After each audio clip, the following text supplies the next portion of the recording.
honored to be here, especially with Rahul chairing the session.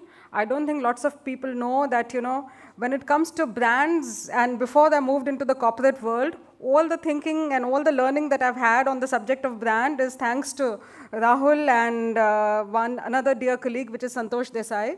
So for me, these two people have been my mentors, and all that I'm going to share here and the fact that I'm standing on this platform, a lot of it, I owe it to people like Rahul, who gave us such a good grooming and understanding of what brands and how, what brands are all about and how they're built. So this is going to be on brands, and the subject is not so much on the innovation as it is on the rejuvenation of brands. And that's why you see a title which says brands need spas too. And like lots of us, you see the spas and the whole concept of spas mushrooming today more than ever. And there is some kind of a correlation between why we need spas today as much as brands do. And that's what's going to be my presentation. Somebody a long time back said that, buildings age and become, they break down, machines wear out, people die, but what lives on are the brands. Yes, brands do live on, but they need to go to spas, they need to refresh themselves, they need to rejuvenate themselves, because if you let them be, even brands have a tendency to die. So like I said, in many ways, brands are like human beings. When people describe brands, you can almost picture them and say, if brand were a person, what would it be like? And if you just look at, even the life cycle of brands, they are actually today mirroring the life cycle of human beings.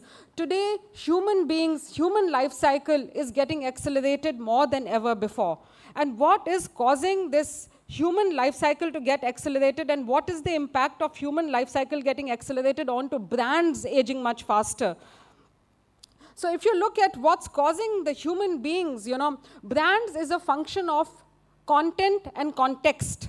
If the context in which the brand is operating is changing and moving at a much faster pace, the content that the brand actually creates or owns needs to change and needs to keep pace with time.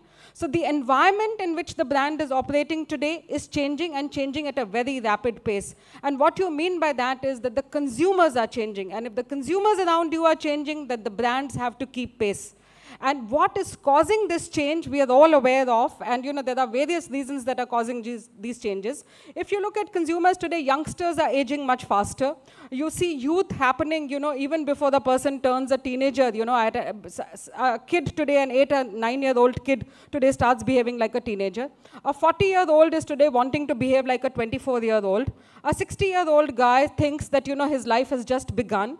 So there are all kinds of consumer changes happening, and that is a function of multiple things that are changing in the environment. So if the context in which the brand is operating is changing, the content of the brand has to change and to keep pace with this.